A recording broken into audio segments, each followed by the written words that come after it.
안녕하세요. 오늘 저희가 함께 살펴볼 자료는 천지 성경신의 지계관이라는 글인데요. 대순사상에서 땅, 그리고 신명, 또 우리 인간의 역할을 어떻게 보는지 그 독특한 관점을 담고 있습니다. 네, 맞습니다. 그래서 오늘은 이 대순사상이 신적인 존재, 땅, 인간의 관계를 어떻게 새롭게 설정하는지 그 핵심 개념들을 한번 같이 파헤쳐보려고 합니다. 네, 좋습니다. 특히 이게 기존 사상, 예를 들면 동학 같은 것과는 또 다른 지점들이 있어서 흥미로울 겁니다. 아, 동학과의 차이점이요? 어떤 점이 다른가요? 땅에 대한 관점부터 시작해볼까요? 네. 그 동학 같은 경우는 땅을 좀 뭐랄까 조화나 무의이화 같이 다소 추상적으로 보잖아요. 네, 그렇죠. 약간 철학적인 개념에 가깝죠. 근데 대순사상에서는 좀 더 구체적이에요. 땅을 포함해서 천지 자체를요. 인격적인 천지 신명 시스템으로 봅니다. 천지신명 시스템이요. 그게 그러니까 하늘, 땅, 인간계를 다 포함하는 건가요? 맞습니다. 천계, 지계, 인간계 이 3개의 시스템으로 보는 거죠. 그리고 더 흥미로운 건 우주의 주재자인 상제님, 그러니까 구천상제께서 스스로 오신 게 아니라는 거예요. 아, 그게 아니면요?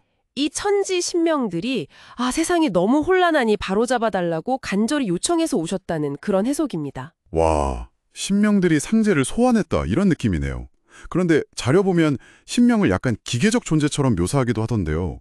특정 분야에만 통달한 전문가처럼요. 네, 그 부분이 좀 독특하죠. 근데 또 상제를 간절히 요청했다니 이 신명들의 성격이나 역할이 좀 헷갈리는데요. 그 부안지방신 이야기도 있잖아요. 상제가 불렀는데 자기 일이 바빠서 못 갔다는. 네, 아주 정확히 보셨어요.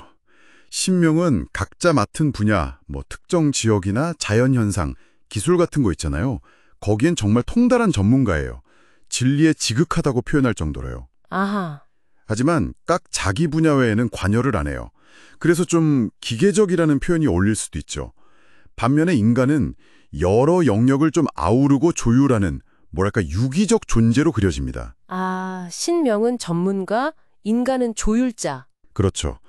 그래서 이 전문화된 신명들이랑 조율자인 인간이 서로 도와야 상호작용해야 우주가 제대로 돌아간다는 거죠. 그 자료에 풀잎 하나라도 신이 떠나면 마르고 흙벽이라도 신이 옮기면 무너진다. 이런 구절이 있거든요. 네, 봤어요. 세상 모든 것에 이런 신명들이 깃들어서 각자 기능을 하고 있다. 이렇게 보는 겁니다. 그렇군요. 전문적인 신명과 조율하는 인간, 서로 없어서는 안 될 존재네요. 이 관계를 지탱하는 핵심 원리가 혹시 그 성경신하고 신인 의도인가요? 맞습니다.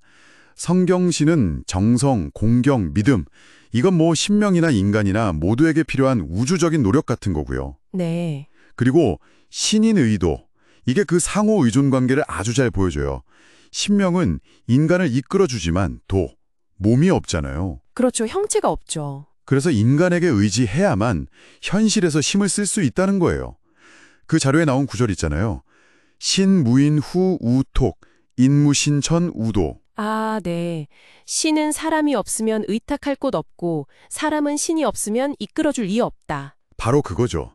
이 깊은 상호 의존성, 이게 바로 원한을 푸는 해원, 또 은혜를 갚는 보온 사상의 바탕이 되는 겁니다. 회원, 그 원한을 푸는 과정이 리미널리티, 그러니까 경계 상태를 통해 이루어진다는 설명도 참 인상 깊었어요.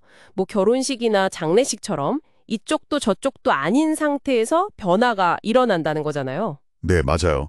어떤 통과 의례 같은 상태죠. 근데 자료에서 한일 합방을 일본의 해원을 위한 리미널리티 상태로 보는 해석은 이건 좀 논쟁적일 수도 있겠는데요. 네, 그 부분은 뭐랄까 해원의 방식에 대한 아주 독특하고 논란의 여지가 있는 해석이죠.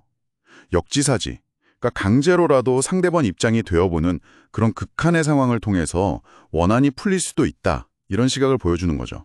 상당히 파격적인 해석이네요. 그렇죠. 이런 해원의 과정을 거쳐서 대순사상이 궁극적으로 지향하는 건 새로운 시대 질서인데요.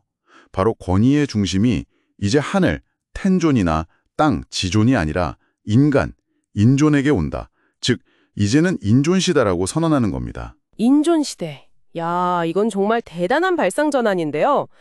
우주의 무게중심이 인간에게로 옮겨온다는 거니까요. 그만큼 책임감도 커지겠네요. 그렇습니다. 인간의 역할과 존엄성이 극대화되는 시대라는 거죠. 이게 과거의 불균형, 예를 들면 남성 중심, 양존운비, 나 하늘 중심, 천존지비 이런 걸 넘어서요. 앞으로는 남녀, 하늘과 땅이 동등하게 완전히 1대1로 조화를 이루는 정음정양을 이뤄야 한다. 이런 비전하고 연결됩니다. 정음정양, 완전한 균형이군요. 네, 그래서 그 오주수련 때 일화가 있잖아요. 제자들한테 원하는 아내 수를 적어보라고 했을 때 다들 뭐 여럿 적는데 딱 한 명, 공신이라는 제자만 이름일량, 즉 한 명이라고 적었거든요. 네. 그걸 상제께서 옳다고 하셨다는 이야기가 바로 이 정음정양 원리를 강조하는 사례죠. 이게 바로 지상천국 건설의 기본 원리다. 이렇게 보는 겁니다. 그렇군요. 우주의 근본 원리에 대한 이야기도 나오던데요. 원형이정이 큰 틀, 그러니까 체라면 12운성은 그게 실제로 작동하는 방식, 용이라고 설명하던데요. 이 체용 관계 조금 더 쉽게 설명해 주실 수 있을까요? 아, 네.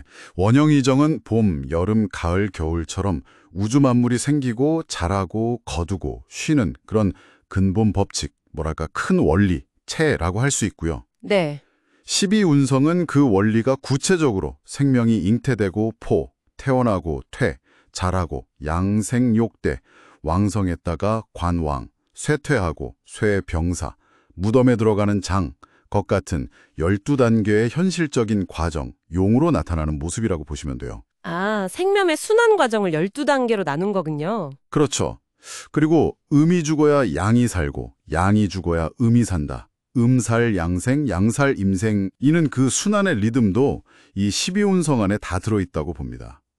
이게 우주 전체부터 아주 작은 것에 이르기까지 프랙탈처럼 계속 반복 적용된다고 보고요. 흥미롭네요. 그럼 종합해보면 대순사상은 동양, 서양, 또 동학의 여러 관점들을 좀 통합해서요.